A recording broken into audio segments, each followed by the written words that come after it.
Bismillahirrahmanirrahim. Alhamdulillahirrabbilalamin. Wassalatu wassalamu ala asrofil anbiya'i wal mursalin.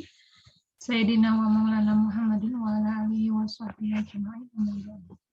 Alhamdulillah kita bisa bertemu kembali di pertemuan keempat ya di mata kuliah statistika sosial. Teman-teman kelas 3C presensinya sudah bisa diakses insyaallah. Barusan saya setting jam 10 sampai jam 12. Nanti bisa diakses. Yang mau presensi silakan presensi. Kemudian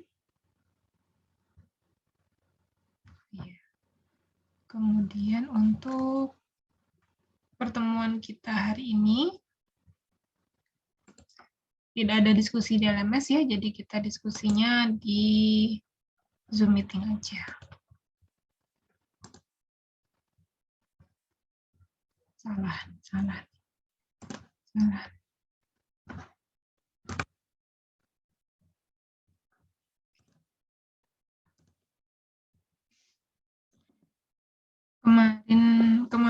Kemarin teman-teman sudah bahas terkait dengan statistika sosial secara umum dan topik bahasannya. Kemudian ada juga penyajian data sampai ke analisis data ya kemarin. Mungkin yang sempat dicoba di tugas terakhir kemarin sampai median modus dan seterusnya. Ada yang ditanyakan dulu mungkin? Dari tugas yang kemarin nggak ada? Aman? Oke, kalau aman kita ke hipotesis penelitian. Jadi mungkin menginjak subbab baru begitu ya, hipotesis penelitian. Kemarin teman-teman juga sempat cari referensi di tugas yang untuk hari ini ya. Jadi tugas yang belum ngumpulin tugas silakan dikumpulin sebelum saya tutup. Nah, pertemuan ini kita bahas terkait dengan hipotesis penelitian. Yang pertama perlu disepakati bersama mungkin hipotesis penelitian itu apa ya sebenarnya. Tidak ada teman-teman yang mau sharing hasil referensi, mencari referensinya kemarin, boleh disampaikan.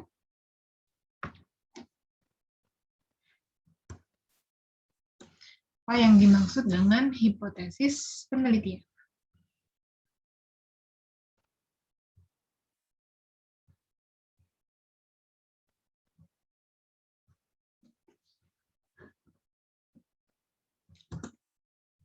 Tidak ada yang mau volunteer gitu ya, saya coba. Izin menjawab. Oke, boleh, silakan. Siapa ini? Nadia, Bu. Oh, Nadia. Oke, Nadia. Ya, hipotesis itu pada umumnya itu jawaban atau dugaan sementara dari masalah suatu penelitian. Ya, penelitian tersebut itu nanti kayak hasilnya penelitian itu cuma dugaan-dugaan dari jawaban-jawaban gitu loh, Bu. Yang saya baca. Dugaan dari jawaban gitu ya. Oh, kayaknya kemungkinan jawabannya iya, kemungkinan jawabannya tidak gitu ya. Oke. Terima kasih banyak, Nadia. Teman-teman yang lain ada yang mau menambahkan? Eli, Bu. Boleh, silakan. Dari yang saya temukan, di referensi itu menyatakan bahwa hipotesis itu adalah pernyataan atau dugaan akan populasi yang sifatnya itu masih belum akurat, jadi masih perlu dibuktikan pernyataan tersebut. Dugaan atau jawaban sementara penelitian begitu ya, yang masih perlu diuji gitu ya, perlu diuji kebenarannya, iya atau tidak begitu ya. Terima kasih banyak Eli. Ada tambahan lagi? Dewi, Bu, mau Boleh, coba. Dewi. Kalau menurut saya, hipotesis penelitian itu ya kayak yang sebelumnya, memang praduga dari sebelum penelitian, tapi juga berdasarkan teori-teorinya. Tapi sebelum diuji di lapangan. Jadi dugaan. Merupakan praduga sementara. Oke, terima kasih Dewi. Jadi dugaan yang berdasarkan teori juga, begitu ya, bukan dugaan yang asal dinyatakan, tapi juga Iya, Bu. tetap perlu diuji kebenarannya. Oke, terima Iya. kasih banyak. Job Eli, Dewi, Nadia, ada lagi yang mau menambahkan?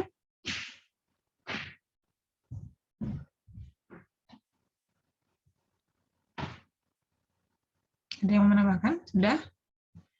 Oke. Jadi memang hipotesis itu adalah dugaan, gitu ya. Kalau saya menuliskannya dia sebagai suatu pernyataan kalimat, gitu ya, kalimat yang berdasarkan pada teori tentu saja untuk menjawab permasalahan penelitian, gitu ya. Jadi satu poin yang tidak bisa teman-teman lupakan adalah hipotesis penelitian ini kita gunakan untuk menjawab permasalahan penelitian atau rumusan masalah gitu ya dalam suatu penelitian yang masih perlu diuji. Tentunya hipotesis ini berdasarkan teori dan data yang ada di lapangan gitu. Jadi teman-teman tadi sudah benar menyampaikan ya, Nadia, Dewi, dan Eli. Nah, untuk macam-macam hipotesis ini ada dua jenisnya ya secara umum. Ada hipotesis alternatif, ada hipotesis nol gitu. Hipotesis alternatif sendiri adalah hipotesis yang dinyatakan dengan kalimat positif gitu ya. Biasanya simbolnya HA atau H1. Contohnya ada perbedaan hasil belajar. Nah, ini dianggap kalimat positif ya. Ada perbedaan, itu kalimat positifnya. Ada perbedaan hasil belajar.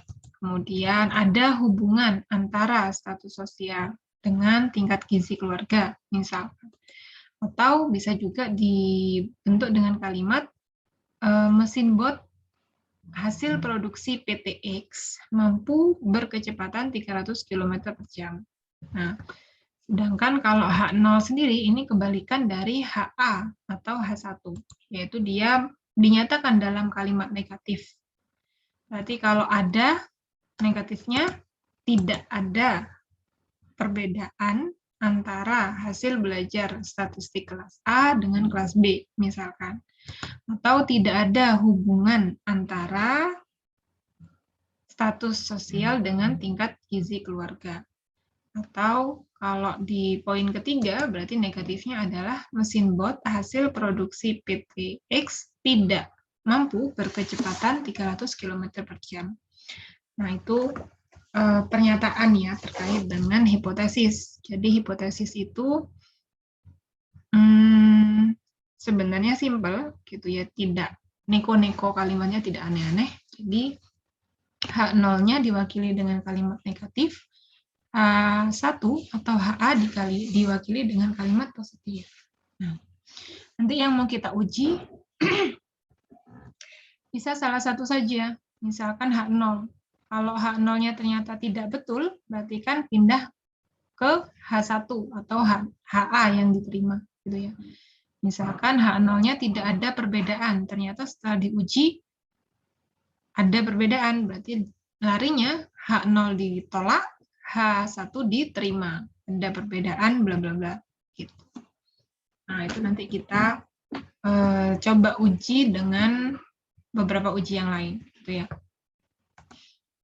Nah, macam-macam permasalahan penelitian, karena hipotesis tadi adalah suatu dugaan atau pernyataan yang didasarkan untuk menjawab rumusan masalah penelitian, maka kita perlu tahu dulu rumusan permasalahan dalam penelitian ini ada berapa sih jenisnya, gitu ya.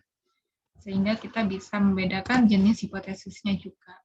Yang pertama ada permasalahan deskriptif, ada komparatif, dan juga ada asosiatif. Sesuai dengan namanya gitu ya. Jadi kalau nama atau judul istilah itu diberi nama sesuai dengan ciri-ciri atau karakternya gitu ya. Sama kayak namanya teman-teman biasanya diberikan sesuai dengan ciri-ciri. Nah, deskriptif berarti dia permasalahan yang bersifat deskripsi atau menceritakan gitu ya, menggambarkan suatu permasalahan.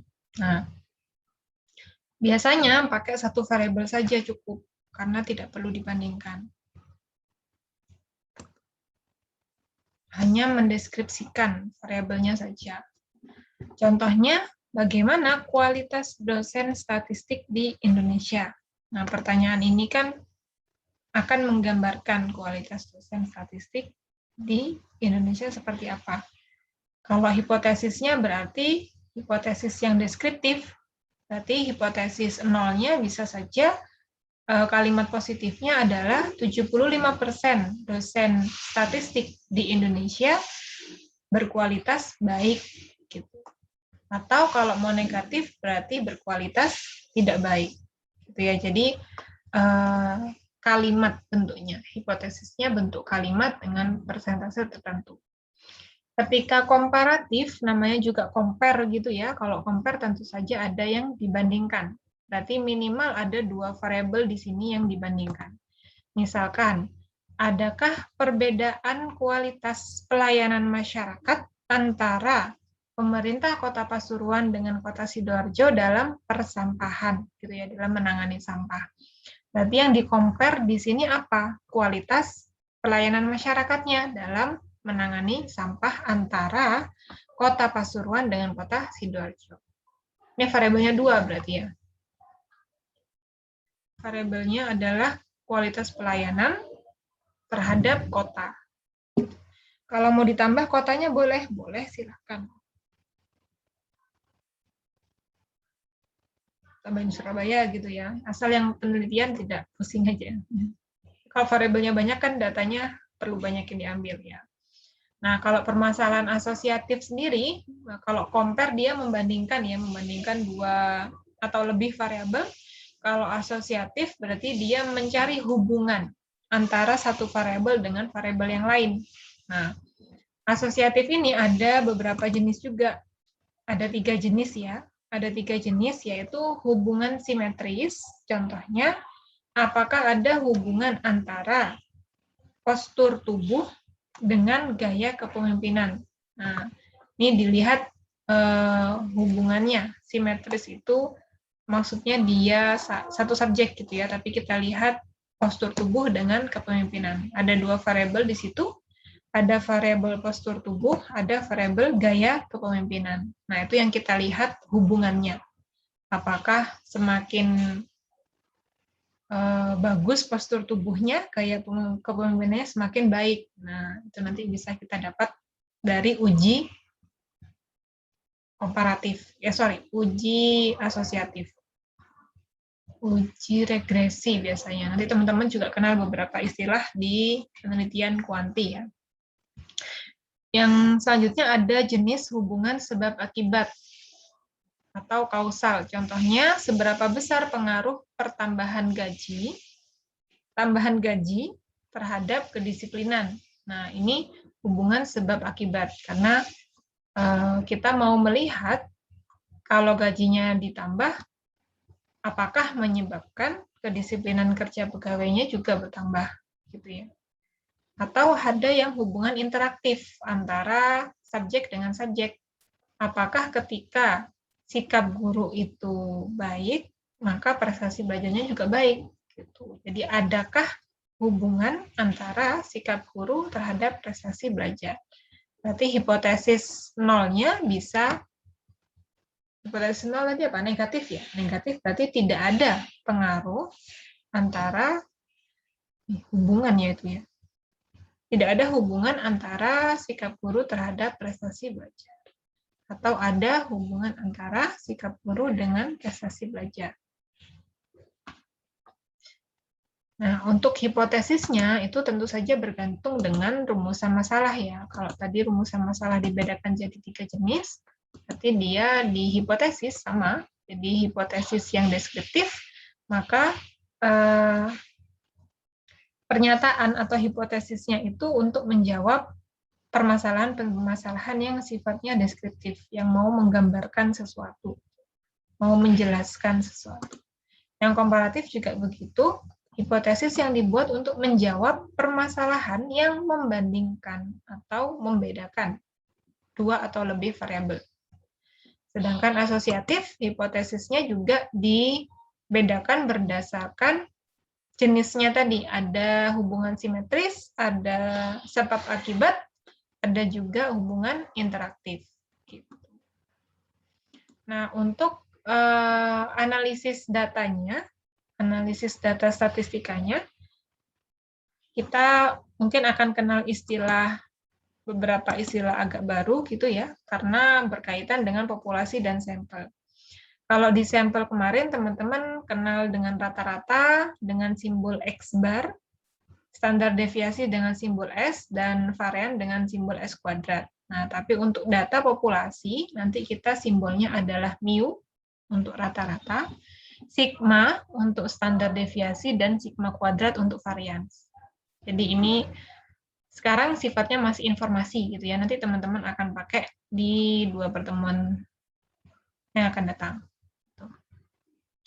Nah, perlu diketahui juga ketika teman-teman kemarin menggunakan angket ya, jadi angket yang kemarin teman-teman share di diskusi, itu adalah angket yang interval atau rasio. Rasionya biasanya angket sikap gitu ya, yang skala Likert, skala Guttman, dan seterusnya. Nah, dari data angket yang seperti itu, maka kita menggunakan statistik parametrik. Beda hanya dengan pertanyaan-pertanyaan yang tidak ada parameternya, tidak ada intervalnya, tidak ada rasionya, kita nggak pakai parametrik, tapi pakai non-parametrik. Nah, fokus dulu di statistik parametrik. Statistik parametrik ini punya beberapa asumsi yang harus diuji dahulu sebelum data itu diolah, gitu ya. Jadi ada ketentuan di sini yaitu data atau sampel yang diuji dari hasil angket tadi itu, teman-teman nyebar angket gitu misalkan ya, kemudian dapat jawabannya. Nah, jawaban dari hasil angket itu harus diuji dulu apakah terdistribusi normal dengan uji normalitas, kemudian memiliki hubungan yang linier dengan uji linearitas, atau dia bersifat homogen dengan uji homogenitas. Nah, biasanya yang paling standar dipakai adalah uji normalitas saja. Gitu. Jadi ketika uji normalitas sudah dinyatakan normal, maka data itu bisa diproses lebih lanjut untuk menjawab rumusan masalah tadi, menolak H0 atau menerima H0. Gitu ya. Nah, kalau ada pertanyaan boleh langsung ditanyakan ya, teman-teman. Nah, untuk jenis data yang lain, kalau misalkan data nominal atau ordinal, kita pakai statistik non-parametrik. Kalau non-parametrik ya tidak perlu diuji normalitas, tidak perlu diuji linear, tidak perlu diuji homogen. Gitu. Tapi untuk kasus kita akan fokus di uji parametrik, gitu ya, dengan asumsi instrumen yang teman-teman gunakan saat penelitian seperti angket kemarin. Jadi ada skala Likert, ada skala Guttman, jadi ada skalanya 1-5 gitu ya. Makanya kita pakai statistik parametrik. Uji normalitas juga nanti akan teman-teman coba gitu ya menggunakan aplikasi SPSS. Jadi kita nggak manual, kita tinggal input data, terus nyalakan fiturnya, klik gitu ya, klik. Lalu nanti kita bisa langsung lihat apakah dia normal atau tidak. Mungkin itu saja kayaknya materinya. Iya, materinya betul. Dari sini dulu mungkin ada yang ditanyakan, teman-teman? Saya, Bu. Silahkan. Suara saya terdengar kan, Bu? Suaranya terdengar, meskipun agak pelan. Yang tadi hubungan simetris itu, Bu, ada contoh lain nggak selain postur tubuh dan gaya kepemimpinan itu? Saya kurang paham di bagian ya, hipotesis asosiatif yang bagian hubungan simetris. Ada sih, saya tak ngerti dulu.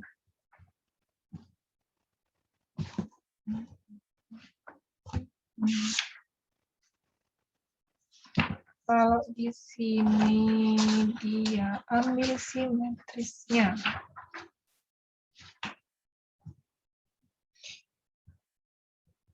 Oke. Di sini ada contoh dia antara berpakaian mahal dengan penampilan. antara banyaknya mengikuti ekstrakurikuler dengan tingginya prestasi belajar. Kayaknya dia yang sifatnya apa ya, simetris itu berarti ya. Hubungan yang bersifat kebersamaan antara dua variabel kalau di deskripsinya. Jadi kalau saya sih lebih menduga ke yang hasilnya sama-sama gitu ya. Hasilnya sama-sama meningkat. Jadi asumsinya sama-sama meningkat. Kalau di contoh lain di sini ada banyaknya penonton sepak bola dengan tingkat kerusuhan. Simetrisnya dari mana? Mungkin yang suka nonton sepak bola tahu.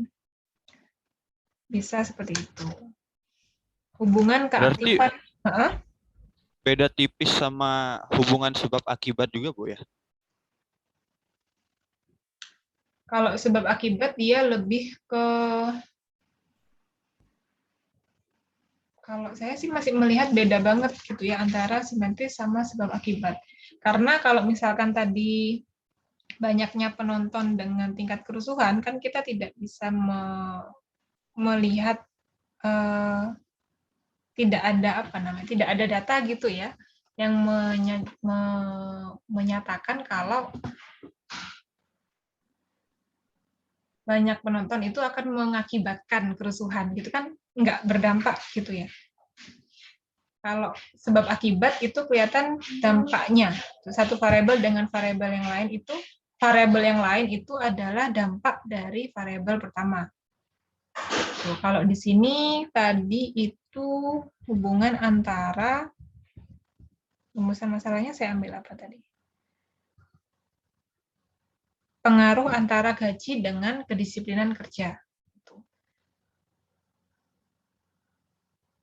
Contoh lain coba saya lihatkan yang bagian kausal.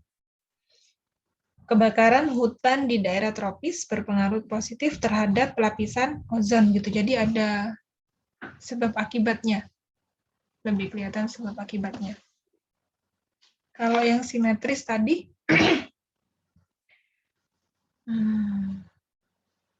kita cari hubungan aja gitu ya, tanpa dua variabelnya itu saling mengakibatkan satu dengan yang lain. Kalau kausal atau sebab akibat itu sudah jelas ada teori ya yang menyatakan bahwa ada variabel yang satu berkait sebab dari variabel yang lain. Misalkan lapisan ozon dan kebakaran. Nah, itu kan teori di luar hipotesis itu kan sudah ada yang menyatakan bahwa itu sebab akibat gitu ya. Itu sih kalau menurut saya. Oke, makasih Bu. Makasih juga Gilang, pertanyaannya bagus sekali. Pengaruh kekuatan baja terhadap resistensi air gitu. Di kelihatan kausalnya. Oke. Ada pertanyaan lagi teman-teman? Ibu, saya mau tanya. Lutfi? Kalau di beberapa jurnal penelitian itu kan saya menemukan hipotesisnya itu bisa sampai 4 gitu, dari 0, hipotesis 0, 1, 2, 3, 4. Itu biasanya karena apa ya Bu? Gitu. Apa karena kayak datanya selalu diperbarui, jadi hipotesisnya selalu diperbarui juga, atau kenapa itu Bu? Terima kasih. Terima kasih juga Lutfi. Jadi ketika kalau dilihat dari kasusnya, kemungkinan pertama itu karena variabelnya, gitu ya. Jadi variabelnya ada lebih dari 2 biasanya, maka dilihat keterkaitan antar variabel dengan variabel yang dipengaruhi, gitu ya. Biasanya dia jenisnya adalah asosiatif, gitu. Jadi jenis hubungan, biasanya yang agak banyak variabelnya di sana. Kalau komparatif bisa sih, bisa juga. Jadi dia kan mengcompare dua variabel. Kalau ada 3 variabel di sana, misalkan apa ya yang di-compare ya? Hasil belajar, motivasi, kemudian Hasil belajar motivasi. Aktivitas siswa, nah itu mungkin terhadap pembelajaran tipe tertentu gitu ya misalkan. Maka ini bisa dilihat hubungannya per part, gitu. Per variabel terhadap model pembelajaran tertentu, atau ada variabel yang mau digabungkan gitu ya, misalkan hasil belajar dan motivasi terhadap model pembelajaran tertentu. Jadi kemungkinan terbesar pengaruhnya adalah di jumlah variabel. Itu bagus artikelnya, nanti bisa kita telah bareng-bareng gitu ya Lutfi ya. Artikelnya bisa 4 itu dia apa aja. Nah, dari jenis hipotesisnya yang dia ceritakan kan bisa kita lihat mana saja sih yang dia bandingkan. Terima kasih Lutfi, pertanyaan bagus. Ada lagi teman-teman?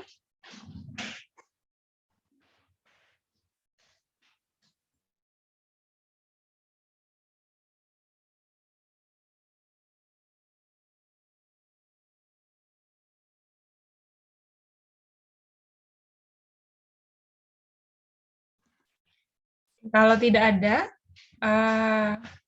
kita ke diskusi kelompok ya. Kemarin di 3C ya ini ya. 3C ada berapa kelompoknya?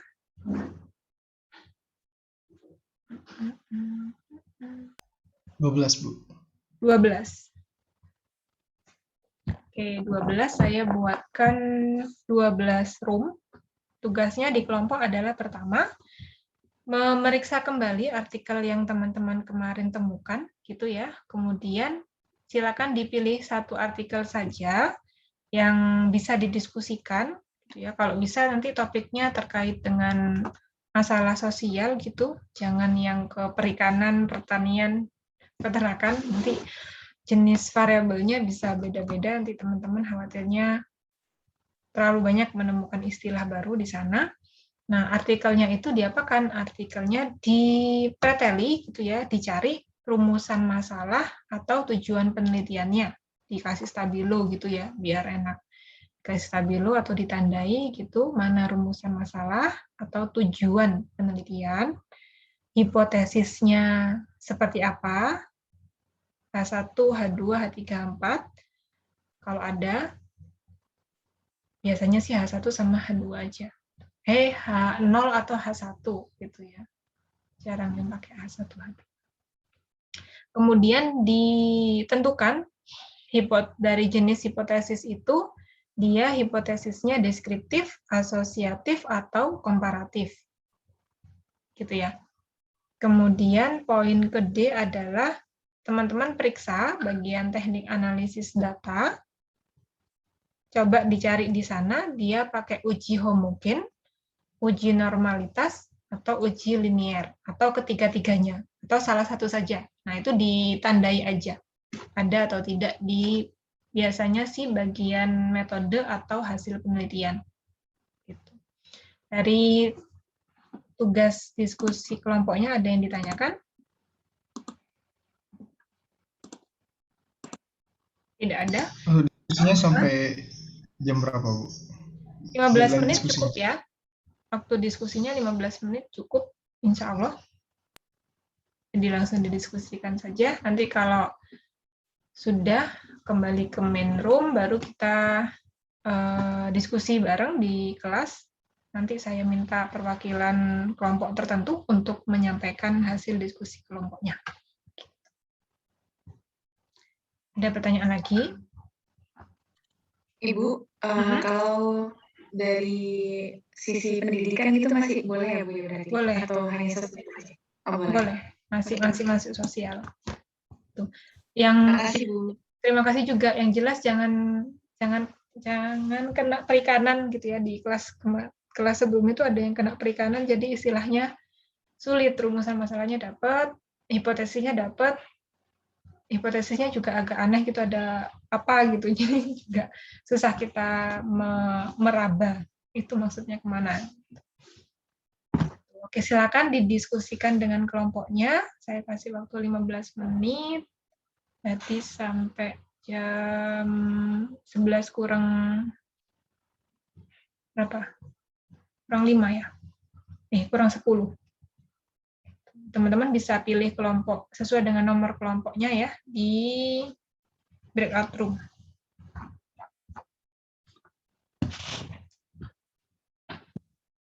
Mau nanya Bu, Silakan Bagas.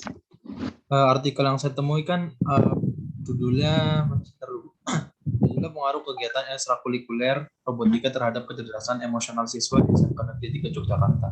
Itu termasuk sosial nggak sih Bu? Karena kita kan mengamati pengaruh kegiatan ekstrakurikuler robotika nih mengaruhin kecerdasan gitu.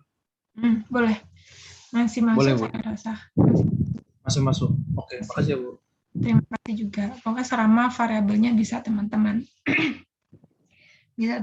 raba gitu ya, bukan istilah yang baru, nggak apa-apa, silakan dicoba didiskusikan saja.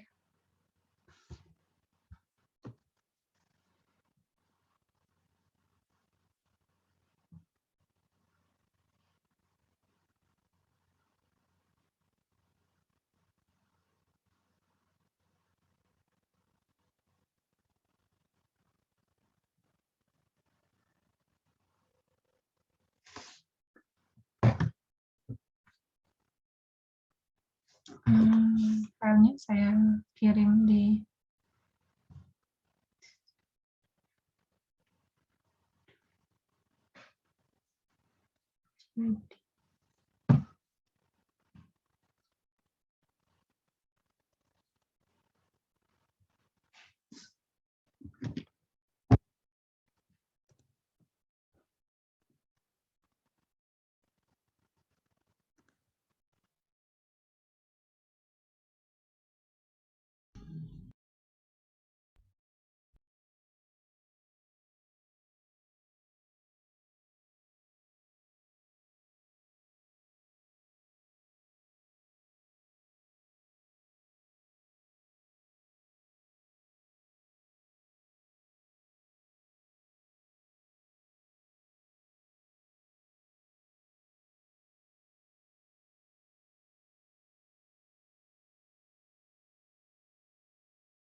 Teman-teman yang di main room, silakan ke kelompoknya masing-masing.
Azmi, Intan, Ratna.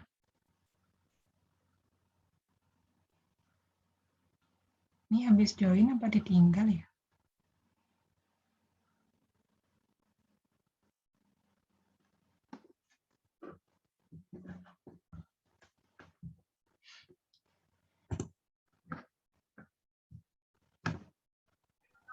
Bu, maaf, punya saya kok nggak ada breakout room-nya ya, Bu? Terima kasih. Sama-sama. Kelompok berapa, Ratna? Saya kelompok 5. Saya taruh kelompok 5 ya.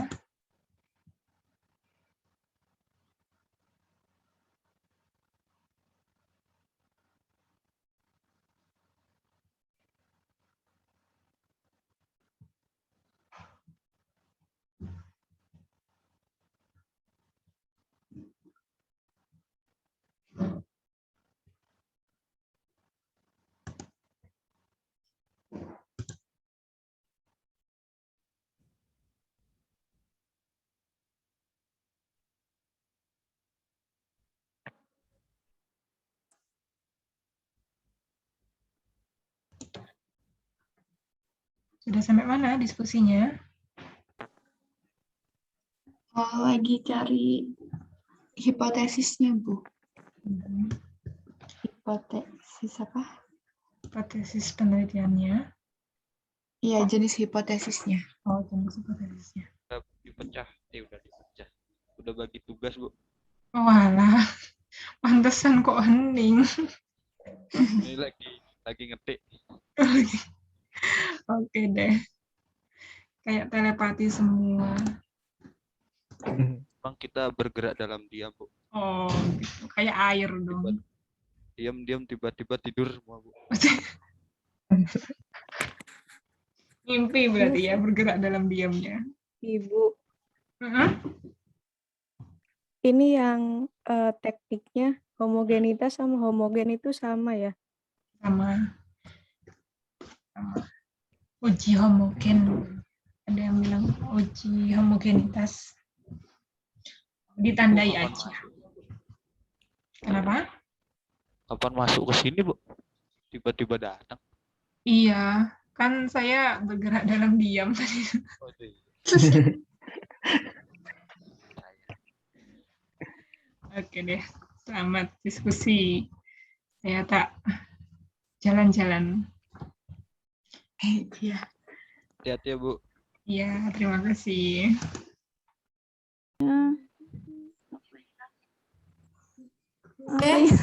Kenapa ini, guys?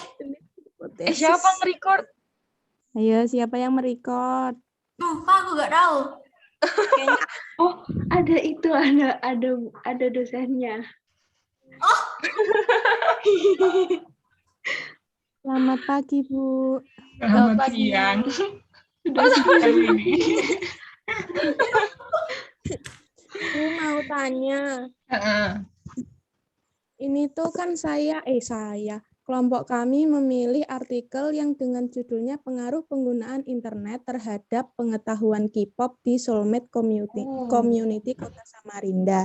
Nah, itu hipotesisnya ada H0 sama H1. Itu berarti terhitung 2 variabel ya, Bu?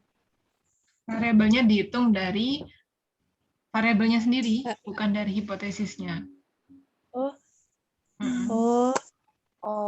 Hipotesisnya nanti ditandai aja.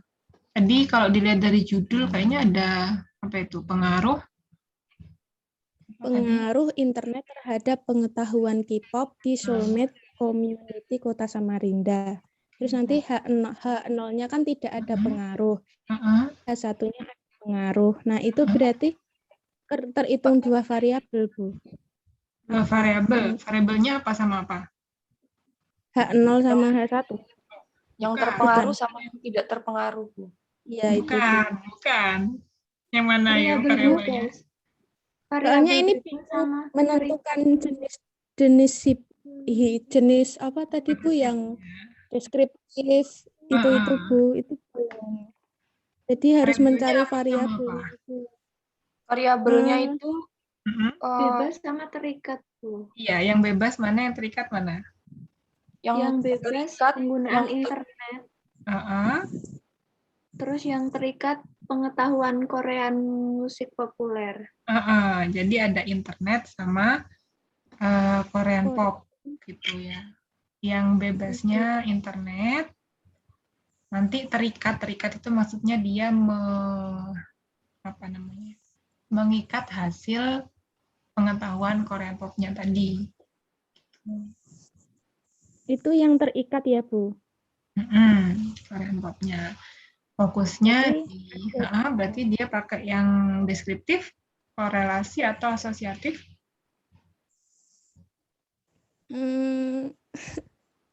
Deskriptif. Ya, Bu. Kalau deskriptif bukan. Kalau deskriptif itu dia cenderung satu variabel. Oh, itu Bu, asosiatif kah, Bu? Asosiatif itu berarti yang mencari hubungan antara satu variabel dengan variabel yang lain. Oh, berarti komparatif. Kalau hipotesisnya bilang apa? Hipotesisnya itu H0 tidak ada pengaruh internet terhadap K-pop itu, terus H1-nya ada pengaruh internet terhadap K-pop. Jadi kan yang dilihat pengaruhnya, pengaruh satu variabel terhadap variabel yang lain. Berarti masuk mana?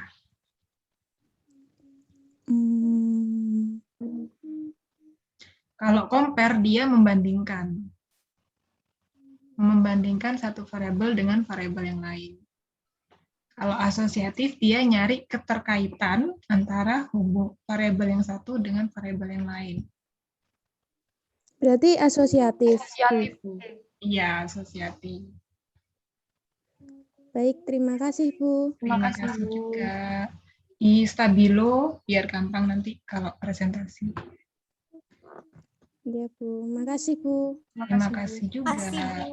Terima kasih juga. Saya jalan-jalan ke yang lainnya lagi ya. Iya, Bu. Terima kasih.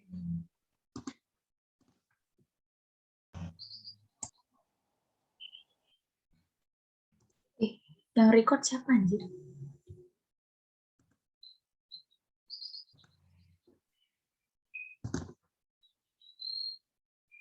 Yang record Bu Rahma. Sudah sampai mana diskusinya? Belum, Bu. Bentar. Artikelnya sudah ketemu? Sudah, Ibu. Sudah, Bu. Lagi nyari rumusan masalahnya.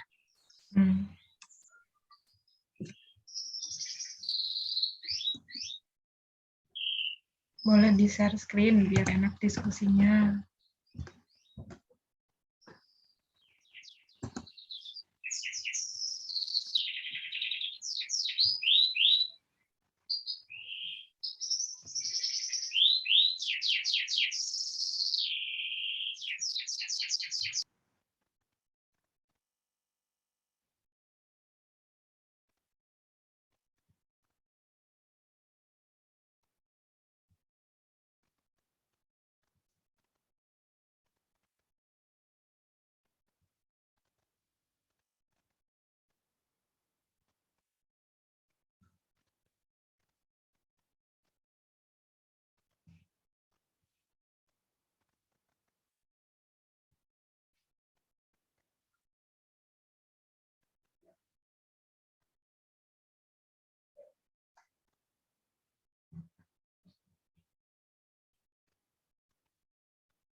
Bisa kelihatan nggak, teman-teman?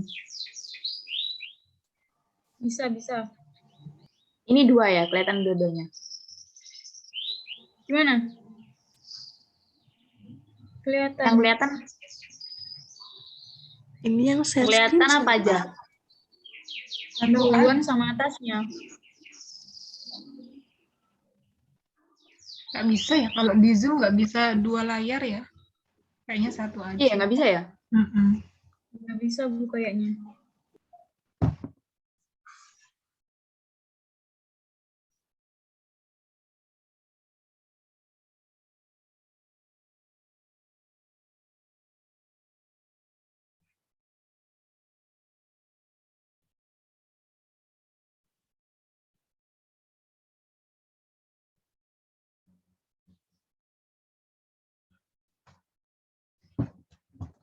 dilanjutkan ya diskusinya. Saya tak hijrah ke room sebelah. Iya, Bu. Baik, Bu. Makasih. Ada pertanyaan dulu nggak? Nggak ada? Bu, ini nanti dipanggil per kelompok apa gimana? Perwakilan kelompok aja. Oh, gitu. Makasih. Sama. Ada variabel atau data. Gitu bilangnya. Terus habis itu jika data berdistribusi normal dapat diasumsikan bahwa data diambil secara acak dari populasi normal. Itu dibilangnya. Apa dah? Ini maksudnya. Putri apa, Put?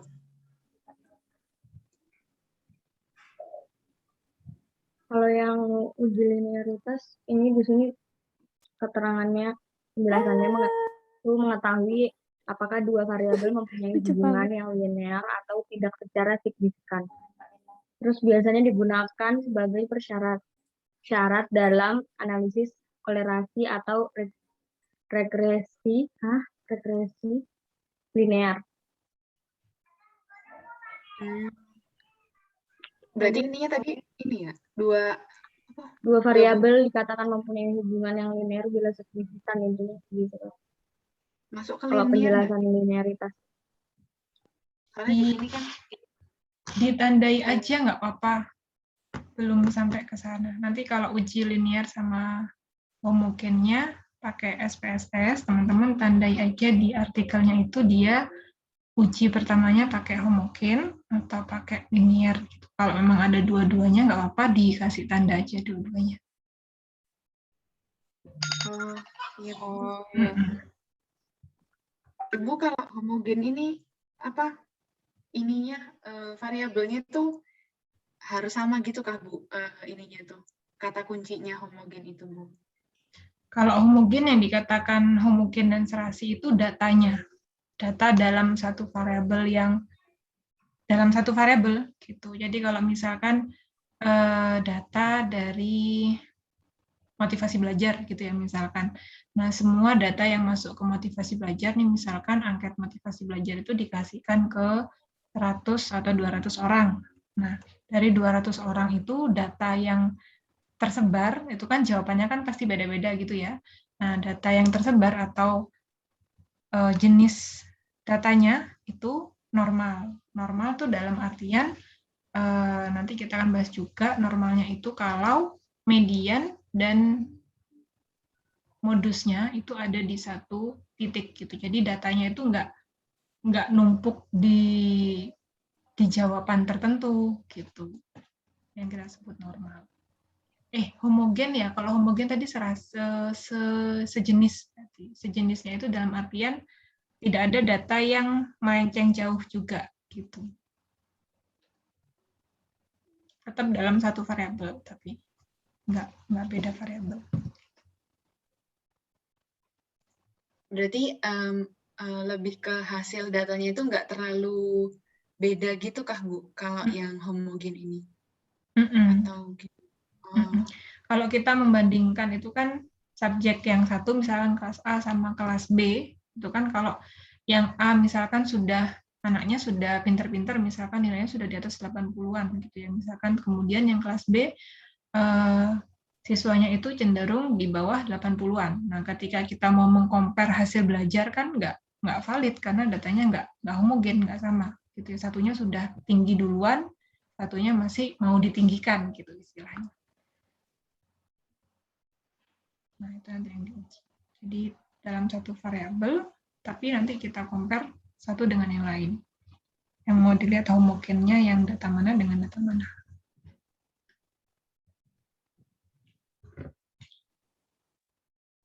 Untuk diskusinya sudah sampai poin D kayaknya ya. Sudah, Bu, cuman yang ini aja sih, Bu, yang kita masih kurang paham yang homogen dan linear. Itu aja sih, Bu. Apa karena memang bahasanya belum sampai sana gitu ya. Jadi kalau mungkin fokus saya di sini untuk dengar supaya teman-teman dengar istilahnya dulu gitu. Di penelitian yang dipakai seperti apa. Gitu. Oke deh, kita ke main room aja.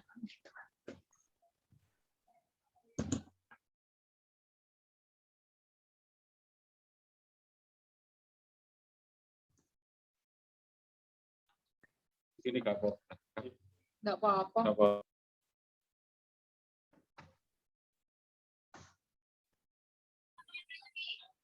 Loh,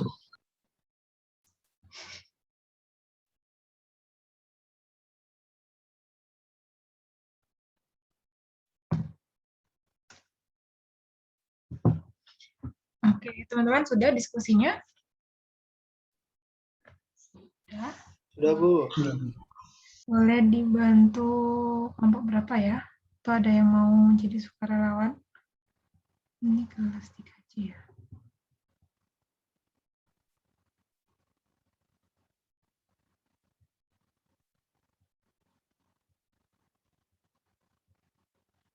Ada berapa tadi? 12 kelompok 12 tadi kayaknya baru join terakhir-terakhir. Semoga bisa diskusi di WA paling enggak ya. Ya, Bu, sudah, Bu. Diskusinya di WA tadi. Oh. Ada teman-teman juga ada beberapa diskusi di WA, jadi Zoom-nya hening gitu ya. Kelompok 8, Maya, Laili, Lintang, Rama, Dani. Rama, Dani. 5 orang. Ada yang mau share screen, boleh? Artikelnya bisa di-share screen. Ya, Bu.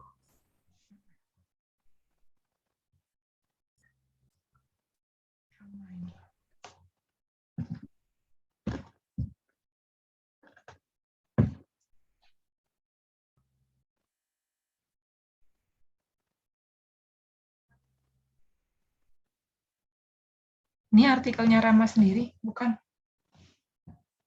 Ini artikel kelompok 8, Bu. Oke. Oh, namanya Riyama. Oke, siap. Judulnya pengaruh status sosial siswa terhadap hasil belajar. Sosiologi. Oke.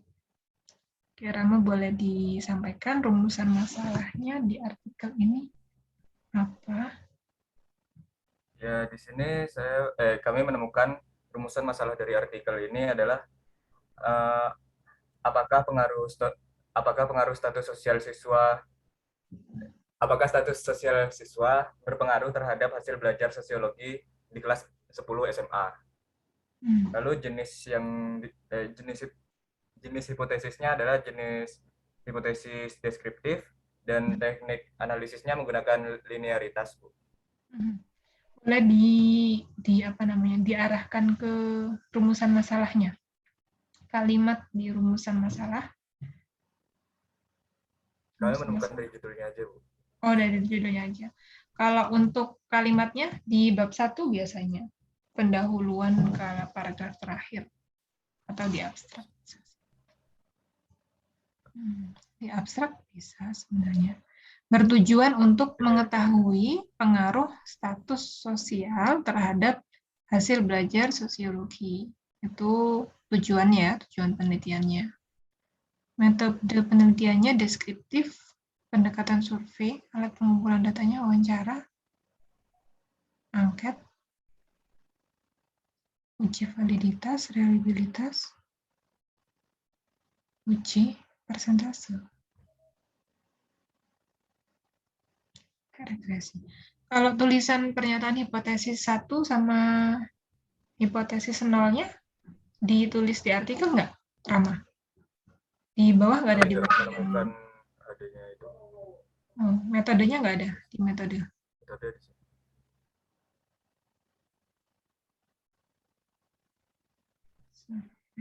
Nggak ditulis ya.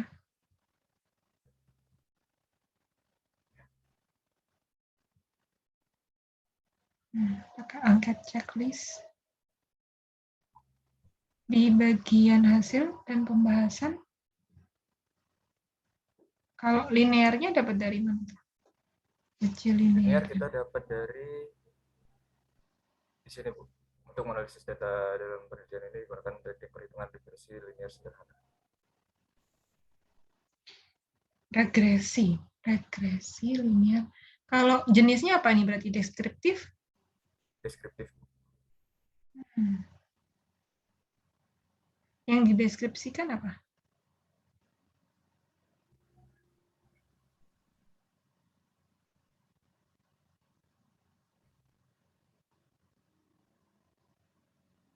Hubungan status sosial. Atau di kesimpulan, coba. Di kesimpulan, bawa sendiri. Korelasi ya ini. Korelasi itu biasanya asosiatif. Berdasarkan hasil penelitian dan analisis data, maka dapat ditarik kesimpulan bahwa tidak terdapat pengaruh yang signifikan antara status sosial orang tua terhadap hasil belajar. Jadi ada tidaknya pengaruh gitu ya. Kalau pengaruh masuk ke komparatif atau asosiatif. Kalau ke deskriptif kayaknya enggak, karena ada dua variabel kan ya di sini ya. Variabelnya adalah apa itu variabelnya? Hasil belajar, sosiologi dengan sama status sosial orang tua. Jadi ada dua variabelnya. Kalau deskriptif kayaknya enggak. Berarti komparatif atau asosiatif? Kalau menurut saya sih asosiatif. Asosiatif. Kenapa? Karena kan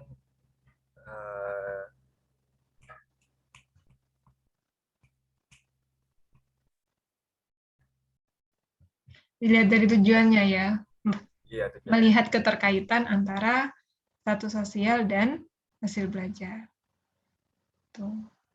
Dia nggak pakai uji normalitas ya, langsung ke linear. Harusnya dinormalkan dulu datanya. Oke. Ada tanggapan teman-teman yang lain atau pertanyaan?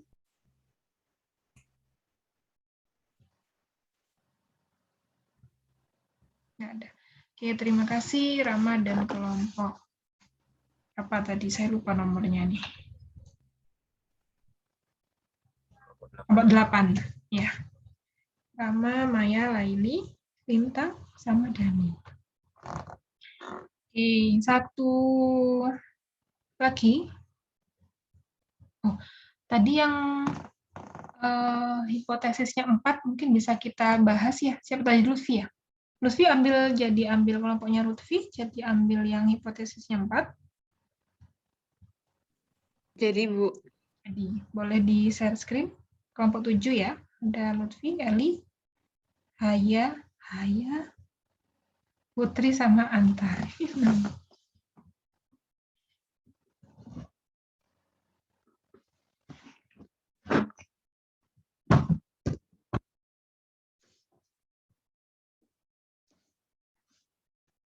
Dari judul sudah.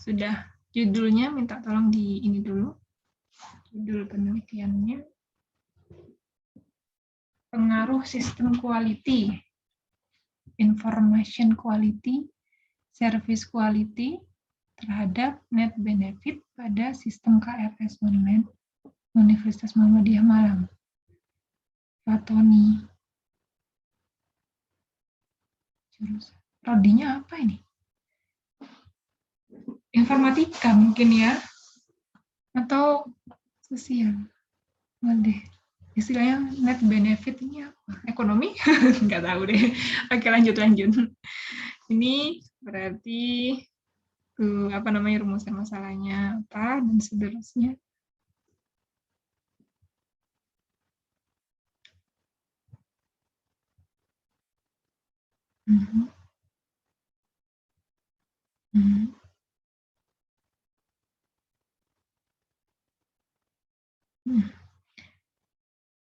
Ada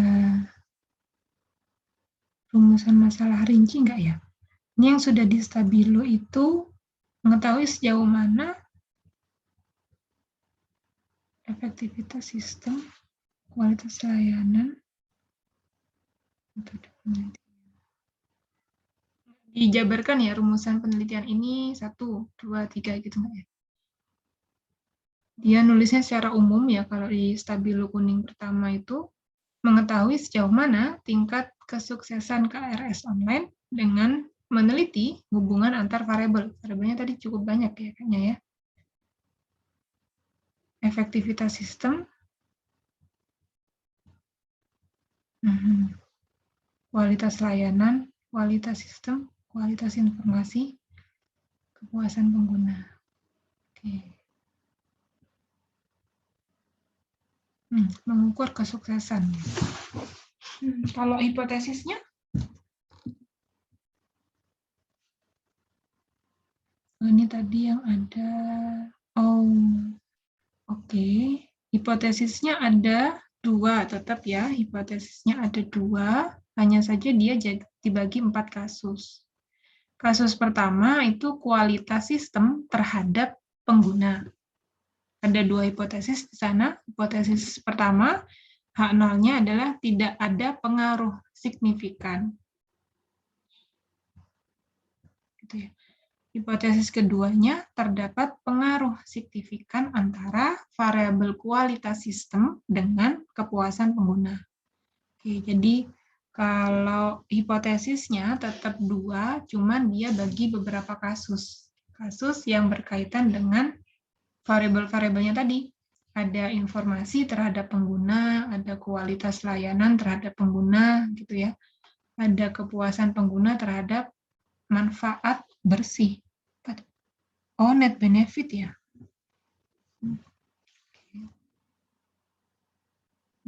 Kalau menurut kelompok 7, ini masuk deskriptif, kualitatif ya, kualitatif. Komparatif atau asosiatif? Lebih ke asosiatif, Bu. Asosiatif ya, melihat pengaruh satu variabel dengan variabel yang lain. Iya, Bu. Teman-teman ada pertanyaan atau tanggapan? Kalau ininya, apa namanya, uji yang dipakai apa? Dia uji normalitas dulu atau langsung ke linearitas? Kalau hasil dari diskusi kelompok sih, Bu, lebih ngarah ke linear langsung, Bu. Linear langsung. Di perhitungan bawahnya ada? Atau sebentar, Bu. Ada. Yang ini kah, Bu? Atau bawahnya lagi? Populasi sebanyak 13.000 mahasiswa. Banyak banget. 100 orang. Oke, kayaknya bawahnya lagi deh. Ini masih perhitungan penjelasan sampelnya. Oh, ini. Uji validitas. Kelayakan kuesioner. Validitas itu untuk kelayakan angket ya. Jadi angketnya itu bisa dipakai atau enggak, dia lewat uji validitas dan reliabilitas. Sebenarnya gitu. Ini kalau teman-teman sudah dapat angket yang valid dan reliable bisa langsung dipakai. Tapi sebenarnya ketika ada suatu angket atau teman-teman buat angket sendiri, maka dia harus diuji validitas dan reliabilitas. Nah, ini sama dia sudah diuji validitas sama reliabilitasnya, oke. Ini untuk angket ya, bukan untuk hasil analisis data. Bawahnya lagi.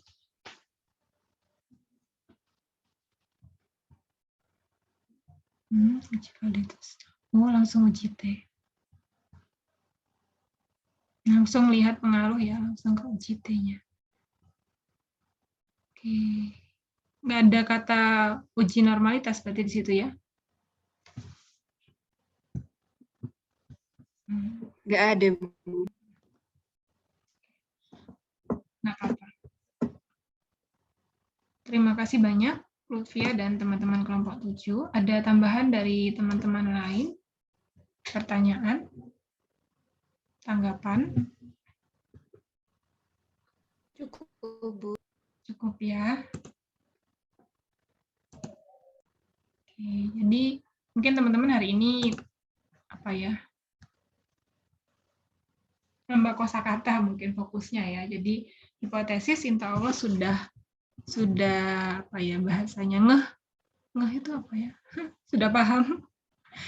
Kira-kira hipotesis itu yang seperti apa? Membuatnya dari mana? Begitu jenisnya apa aja? Insya Allah sudah. Nah, nanti kita masuk ke menguji hipotesisnya. Tadi sudah aja uji normalitas, ada yang langsung pakai linearitas ya. Kalau asosiatif, dia memang cenderung langsung pakai uji T dulu, kemudian baru uji linear. Bergantung kasus dan juga variabelnya. Gitu. Nanti pertemuan 2 minggu lagi kita akan coba bahas. Nah, untuk pertemuan minggu depan, saya ingin menyelesaikan dulu topik kita yang sebelumnya, yaitu terkait dengan penyajian data dan juga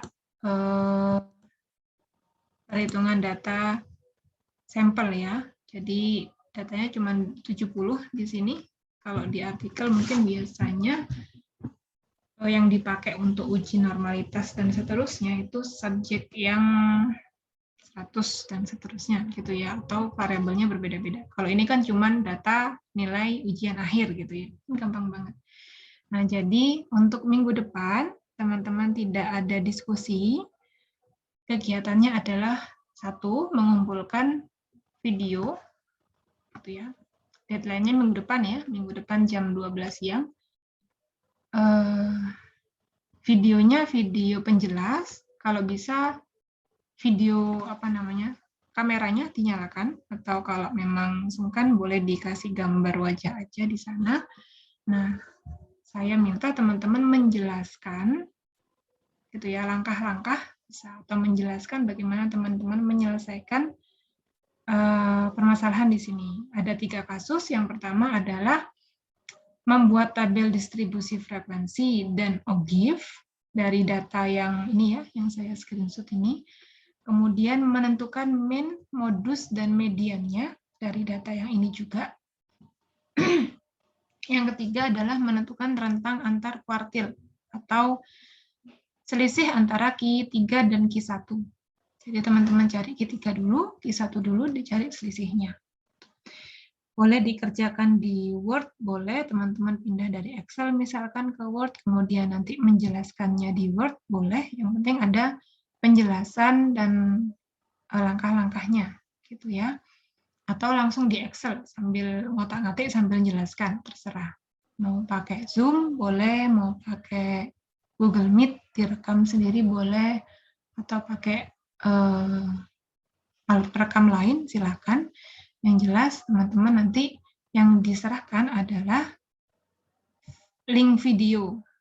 Nah, videonya bisa teman-teman taruh di Google Drive atau taruh di YouTube gitu ya. Nanti supaya nggak berat upload ke LMS-nya, cukup link dari Google Drive atau link dari YouTube yang diletakkan di LMS. Gitu. Itu untuk pertemuan minggu depan. Pertemuan minggu depan juga nanti saya titip tugas untuk pertemuan minggu depannya lagi. Gitu. Tapi terdekatnya adalah teman-teman menyerahkan video penjelasan. Ada pertanyaan mungkin? Untuk harus kelihatan mukanya, Bu? Atau dikasih foto aja nggak apa-apa. Kalau memang sungkan, malu. Nama lainnya apa malu? Tanya. Iya. Bu. Ya. Bu, itu videonya berarti jadi satu semua ya, dari poin 1 sampai 3 itu? Ya, terima kasih, Bu. Untuk Terima durasinya, kasih. Bu? Iya, Durasinya untuk itu ada minimal. Ada maksimalnya ya, biar nggak lama-lama. Berapa? 15 menit cukup, insya Allah ya. Iya, Bu. Kurang dari itu nggak apa-apa. 5 menit kalau sudah tercover penjelasan, kemudian langkah-langkahnya juga sudah disampaikan, boleh gitu. Jadi teman-teman nulisnya boleh langkah-langkah gitu ya, kemudian rumus, kemudian hasil, boleh, tapi nanti menjelaskannya ya beneran dijelaskan gitu ya. Lebih dari itu nggak apa-apa. Atau ditulis rinci, nanti teman-teman agak membaca sambil menjelaskan nggak apa-apa. Yang saya lihat nanti fokusnya di menjelaskan langkah menyelesaikan masalahnya, gitu ya. Ini tugasnya individu kan ya? Betul sekali. Saya nilai kuis untuk tugas ini, jadi dikerjakan individu. Ibu mau tanya. Silakan. Untuk bahasa yang digunakan harus kayak baku gitu kah Bu, atau lebih bahasa sehari-hari boleh gitu. Bahasa sehari-hari boleh, fleksibel. Cuman kalau bahasa daerah di luar Jawa, jangan ya, kasihan saya. Baik, Bu. Terima kasih, Bu. Terima kasih juga. Bahasa normal lah, tidak terlalu formal, bahasa yang sekiranya bisa saya mengerti. Kalau bahasa daerah di luar Jawa, jangan gitu ya, kasihan saya nggak paham. Oke, ada pertanyaan lagi teman-teman? Udah cukup ya? Cukup, Bu. Oke, terima kasih banyak atas kehadirannya di pagi hari ini. Semoga apa yang teman-teman pelajari nanti bisa bermanfaat. Manfaat terdekatnya mungkin ketika nanti akan melakukan penelitian gitu ya, jadi bisa lebih aware gitu kita latihan di sini untuk melihat statistika yang dimanfaatkan. Kalau teman-teman mungkin sudah ada yang tertarik, saya pengen nyoba ambil data ini sama itu gitu, boleh, nggak apa-apa sekalian. Gitu. Itu aja mungkin dari saya. Mohon maaf jika ada salah-salah kata, teman-teman. Terima kasih sekali lagi atas kehadirannya. Untuk tugasnya nanti saya siapkan room di LMS, begitu ya.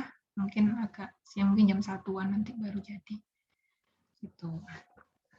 Itu saja. Kita tutup perkuliahan kita siang hari ini. Alhamdulillahirrabbilalamin. Saya akhiri. Wassalamualaikum warahmatullahi wabarakatuh.